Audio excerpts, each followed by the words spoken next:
السلام عليكم ورحمة الله وبركاته.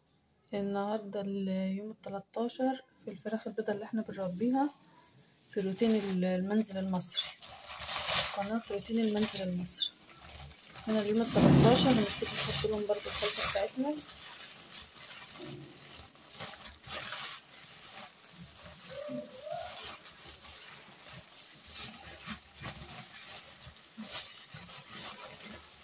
نحط لهم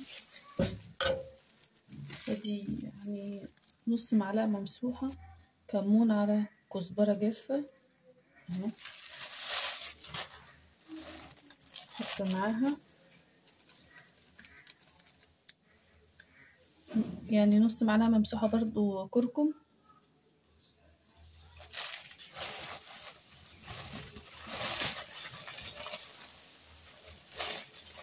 المفروض برضو ان احنا نحط معانا ربع معلقة جنزبيل ممسوحة، بس انا لسه ما جبتش الجنزبيل للاسف، بس ان شاء الله هيبقى في الخلطة بتاعت بكرة باذن الله. هنا هنحط يعني زي ربع كده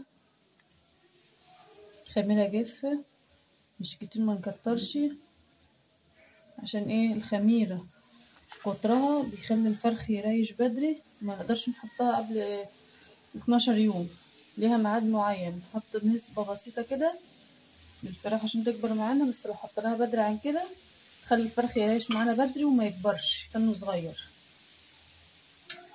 كده هنحط نص معلقة عسل، معلقة صغيرة،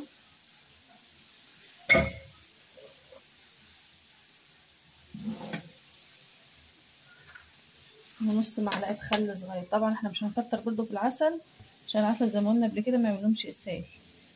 ودي نص معلقة خل صغير، والخل برضو كتره بيعمل تهتك في جدار المعدة وبيعمل كمان التهاب في الكبد، فاحنا بنحط الكميات بطريقة ايه مظبوطة. انا الصبح مثلا بحط لهم في المية، بحط لهم مضاد حيوي في المية، باجي نص النهار كده بعد الظهر يكونوا خلصوا المية بتاعتهم او مش خلصوها، انا بكب المية واحط لهم املاح معدنية. باجي على بالليل بحط لهم فيتامينات ونص معلقة خل صغيرة، فيتامينات ونص معلقة خل صغيرة. ليه؟ الخل حلو بينضف المعدة ويخليه كويس. طيب احنا هنا هنعمل خلطة كده، خليها تنجس مع بعضها.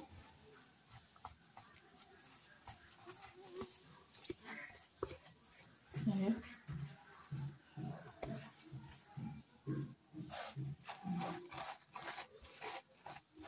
طبعا انا مجوعة الفراخ النهاردة ساعة وربع كده، مش اكتر من كده، وكنت طفي عليهم اللندة برضو، طفيت اللندة عليهم النهاردة حوالي ساعتين او 3 ساعات بالكتير، يعني نقول ساعتين عشان الجو برضو لسه فيه نسبة برودة، وانا عاملاهم في دور ارضي، فالدور الارضي ما بيبقاش حامي قوي زي السطح. انا طفيت عليهم اللندة لما بتطفي على الفرخ بيريح جسمه ويبتدي ينام شوية. النوم ده برضو طبعا غذا، مش تفتكروا ان اللندة طول النهار قاعدة عليهم هيبقوا حلوين، لا بالعكس. انا كنت مرة جايبة انا وواحدة فراخ، احنا الاتنين جايبين سوا، وهي طول النهار حاطة الاكل قدامهم ما بتشيلوش، طول النهار اللندة قايدة، مفكرة ان هي كده كويس. جت عندي شافت الفراخ بتاعتي، اللهم صل على النبي، قالت لا وانت الفراخ بتاعتك عاملة فيهم ايه؟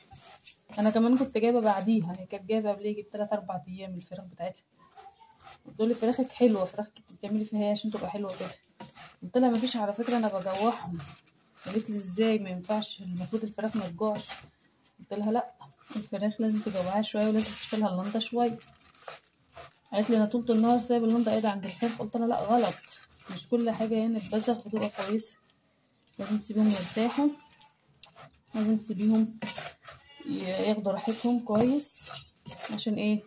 نتيجه الفرخ ياخد غذاء من كل حاجه، ياخد غذاء من النوم ومن الراحه ومن الاكل وكل حاجه. وطبعا انا كنت بعمل لهم الخلطه ديت، فانا قلت لها عليها، بدات تعملها، فالفراخ عندها بدات تتحسن الحمد لله. يا ريت انتوا كمان تستفيدوا من اللي احنا بنعمله مع بعض. طيب هنروح نحط الخلطة دي للفراخ ونرجع لبعض تاني.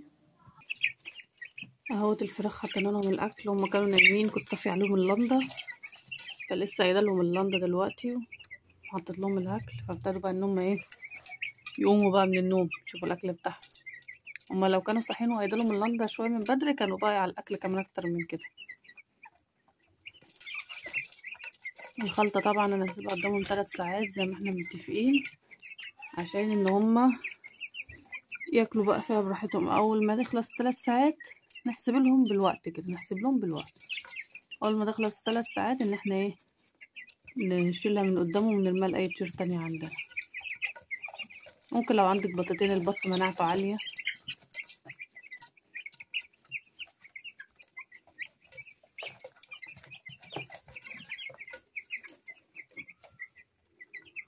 نمسك فرخ كده معانا نشوفه احواله ايه. بسم الله الرحمن الرحيم.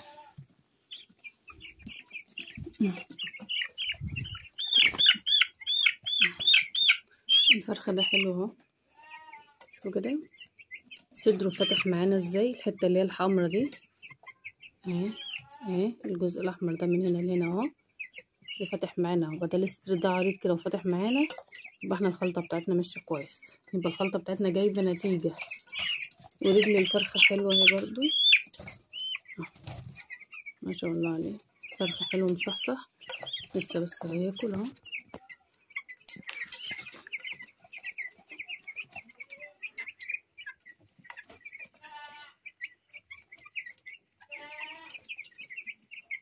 في فرخة عندي واحد بس كاشش اهوت في الاخر، انا بقى كده بحط له على طول الكمون والكزبرة ان شاء الله تجيب نتيجة معاه وهيتظبط. والسقاية انا معلياله مية تبقى هما طايلينها، عشان كل ما تعلي لهم السقايات الرقبة بتاعت الفرخ تكبر معاه تعلى. انا معليهم لهم عشان رقبتهم يعلوا رقبتهم، بحط لهم على قد ما يدوبك يطولوا كده. ليه؟ عشان الفرخ رقبته تعلى معانا، متنوش موطي يقوم يتني الفرخ صغير وكش، لا انت كده بتطولي رقبته. الفراخ كلوا اهمت وهنسيبهم بقى ياكلوا ونقوم احنا. ان شاء الله يا رب تكونوا استفدتوا معانا في الفيديو دوت، وياريت تدعموني باللايك والمتابعة للقناة، وان شاء الله ينزل لكم كل جديد وتكونوا استفدتوا من المعلومات بتاعتي في روتين المنزل المصري. السلام عليكم ورحمة الله وبركاته.